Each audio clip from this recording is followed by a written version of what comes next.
Oke, baik. Terima kasih atas kesempatannya. Pertama-tama mohon izin Pak Hendra-Adi, selaku dosen mesin learning teori FSD. Pertama-tama mungkin bisa saya buka presentasi mesin learning saya. Assalamualaikum warahmatullahi wabarakatuh. Baik, di sini izin mengenalkan diri, saya Maulana Andika Bagaskara dengan nomor NIM 434221032. Lalu untuk judul ataupun title dari artikel yang saya angkat adalah penerapan data mining K-means clustering untuk mengelompokkan berbagai jenis merek smartphone. Lalu untuk abstraknya sendiri, di sini karena saya melihat seiring perkembangannya teknologi, handphone itu kian berkembang dari masa ke masa. Bahkan kini semua orang itu sudah mulai menjadikan smartphone sebagai salah satu kebutuhan pokok, dari anak-anak, dewasa, lanjut usia, dan segala macam usia. Nah, karena dari banyaknya merek maupun tipe smartphone itu sudah murah-murah, itu menjadi salah satu faktor penunjang mengapa gadget saat ini begitu populer. Nah, banyaknya pilihan smartphone tidak otomatis memudahkan kita untuk memilih yang terbaik karena masih minimnya pengetahuan masyarakat tentang spesifikasi smartphone itu sendiri. Nah, oleh karena itu dengan metode K-means clustering, harapannya kita bertujuan untuk mengkelompokkan data yang ada dalam beberapa kelompok, di mana data dalam satu kelompok ini mempunyai karakteristik yang sama satu sama yang lainnya dan mempunyai karakteristik yang berbeda dengan data yang ada di dalam kelompok yang lain. Nah, dengan kata lain, metode ini itu berusaha untuk meminimalkan variasi antar data yang ada di dalam suatu klaster dan memaksimalkan variasi dengan data yang ada di klaster lainnya. Kurang lebih seperti itu. Dan untuk selanjutnya, kenapa judul ini diangkat dengan latar belakang sedemikian rupa? Nah, tujuan penelitian ini adalah untuk mengaplikasikan data mining dalam konteks pemilihan smartphone yang semakin kompleks nantinya. Nah, oleh karena itu dengan banyaknya merek dan spesifikasi teknis, tujuan utamanya adalah untuk berikut ini. Ada keempat tujuan penelitian ini, yaitu yang pertama, nantinya mengelompokkan smartphone ke dalam beberapa kategori berdasarkan fitur-fitur teknis seperti harga, kapasitas, memori, ukuran layar, baterai, maupun kualitas kamera. Untuk selanjutnya, nomor 2, untuk membantu pengguna memilih smartphone yang sesuai dengan anggaran dan kebutuhan spesifik mereka. Lalu yang ketiga, tujuan yang ketiga adalah memberikan rekomendasi kepada produsen tentang pola permintaan konsumen yang nantinya sehingga dapat mengidentifikasi segmen pasar potensial.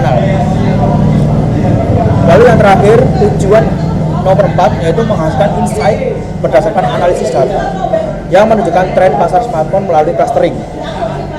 Nah, lalu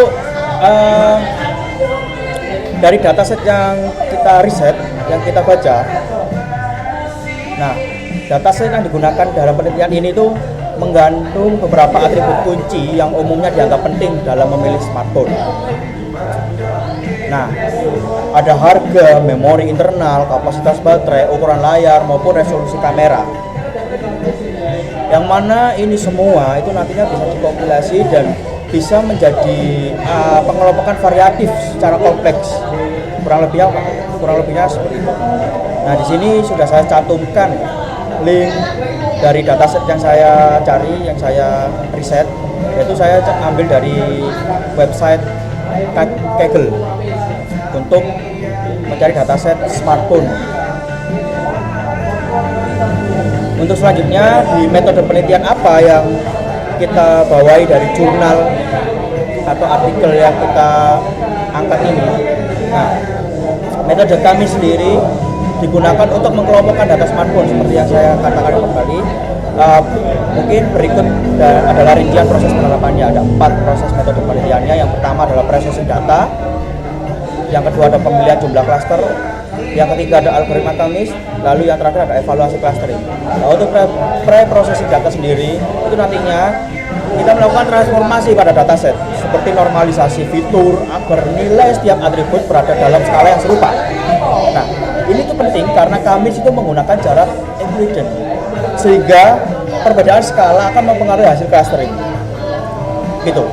Lalu selanjutnya di pemilihan jalur clustering untuk menentukan jumlah cluster yang tepat digunakan metode elbow nantinya. Gitu. Yang mana nantinya itu mengevaluasi jumlah optimal cluster berdasarkan nilai sum of sequence error atau yang biasa disebut SSE. Nah, pada grafik elbow ini titik di mana grafik mulai datar atau membentuk siku. Nah, menandakan jumlah cluster yang ideal. Untuk yang berikutnya, yang ketiga adalah metode algoritma Cummins.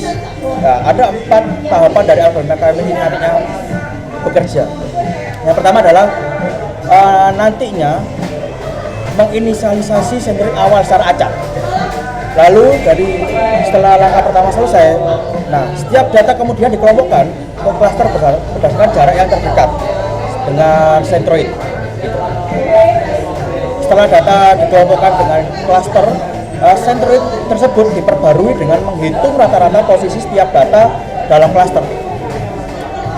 Nah, dari ketiga langkah-langkah itu setelah kami bekerja, proses ini diulang sampai centroid tidak lagi berubah secara signifikan atau disebut conversion.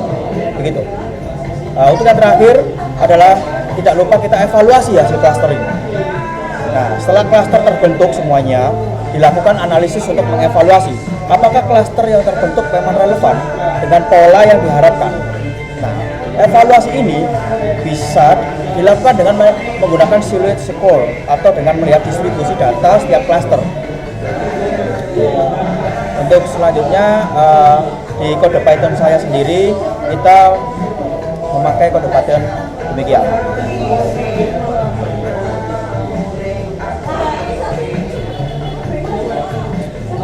Untuk outputnya, sendiri nanti yang dihasilkan seperti ini. Ada nanti dari membaca dataset dari model OnePlus, dari model HP-nya apa, terus harganya berapa, lalu ratingnya berapa. Setelah itu ada SIM maupun prosesor dan baterai. Nanti juga terbaca semua di sini. Nah, ada display, kamera ataupun memory card. Memory card ini support berapa terabyte, memori ini support berapa byte begitu. Nah, untuk metode elbow-nya sendiri seperti ini, nanti outputnya seperti ini. Ada datanya gitu. Yang menghasilkan rating cluster 0, 1, 2 rating maupun cluster gitu. Mungkin bisa saya tampilkan sekalian ya yang bagian kode. Jadi di sini nah kurang lebih kode yang saya buat seperti ini. Pertama pastinya kita mengimport library yang diperlukan seperti kita butuh pandas, cluster, matplotlib, matplotlib library, Ceylon sama NumPy. Lalu setelah itu kita membaca dataset yang sudah kita inputkan, datasetnya tentunya. Datasetnya di sini. Saya masukkan di sini. Setelah membaca, lalu bisa melihat secara umum dan segala macam. Seperti ini. Untuk komputer terbentuk menjadi numeral, menggunakan one-shot encoding. Lalu setelah itu bisa ditambahkan handle missing values. Di sini input missing values using the main for each column. Lalu bisa menentukan jumlah cluster dengan elbow method. Di sini bisa ditentukan jumlah cluster dengan elbow method. Lalu setelah ditentukan jumlahnya, kita plot dengan menggunakan metode lalu menggunakan Kamis dengan jumlah cluster optimal misalnya 2. Dan yang terakhir output itu menampilkan hasil cluster untuk kolom numerik saja. Nah, setelah saya run output yang ditampilkan sedemikian rupa seperti yang sudah saya paparkan di PPT tadi. Jadi ada model, race rating, semua masuk semua. Modelnya apa, nah ini modelnya apa, HP-nya, Samsung Galaxy segala macam, dengan harganya berapa dan ratingnya berapa. Lalu untuk SIM-nya dari HP-HP yang HP-HP yang dari kata saat ini berapa SIM, dual SIM, 3G, 4G dan segala macam.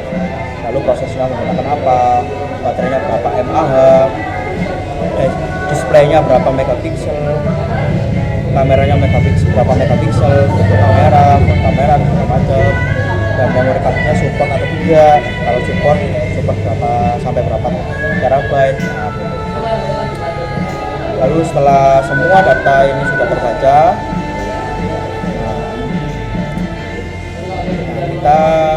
karena kita menggunakan Dimensions cluster ya, dengan menggunakan metode ELCO, output yang dihasilkan seperti rupa. Rating clusternya 8,3, cluster 0 dari cluster 0 sampai 1 maupun 2.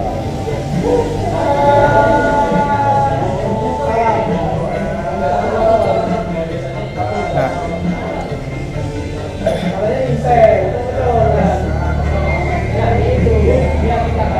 dari yang sudah saya jelaskan tadi, mungkin bisa saya simpulkan ya dari hasil analisis clustering saya. Untuk kode Python ini tuh menggunakan algoritma Cummins untuk melakukan clustering pada data smartphone setelah melalui proses pembersihan, normalisasi maupun pengelompokan fitur-fitur penting seperti harga, RAM, baterai, dan layar. Lalu jumlah cluster optimal ini ditentukan menggunakan algo method, dan hasilnya akan berupa pengelompokan smartphone ke dalam cluster yang memiliki karakteristik serupa. Nah, seperti ini. Hasil akhirnya adalah ada 2, yaitu pertama smartphone dikelompokkan ke dalam beberapa cluster berdasarkan kesamaan fitur. Lalu setiap cluster ini menunjukkan rata-rata nilai dari fitur numerik, memberikan gambaran karakteristik masing-masing kelompok seperti harga, kapasitas RAM maupun fitur lain-lainnya. Nah, tujuan ini memberikan wawasan tentang kelompok smartphone yang serupa, membantu dalam analisis produk atau segmen pasar. Jadi metode ini bisa dipakai oleh perusahaan yang nantinya bisa memperluas maupun memberikan wawasan tentang kelompok-kelompok smartphone yang serupa.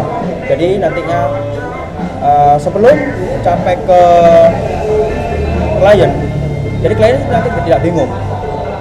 Mereka mau HP apa dengan budget berapa, jadi mereka tidak bingung dan mereka bisa lebih menyesuaikan dari kebutuhan mereka sendiri. Gitu. Nah, kurang lebih seperti itu Bapak. Terima kasih dan mohon maaf bila ada kata-kata saya kurang berkenan. Sekali lagi terima kasih dan mohon maaf. Saya tutup. Wabillahi taufiq hidayah. Wassalamualaikum warahmatullahi wabarakatuh. Terima kasih Bapak.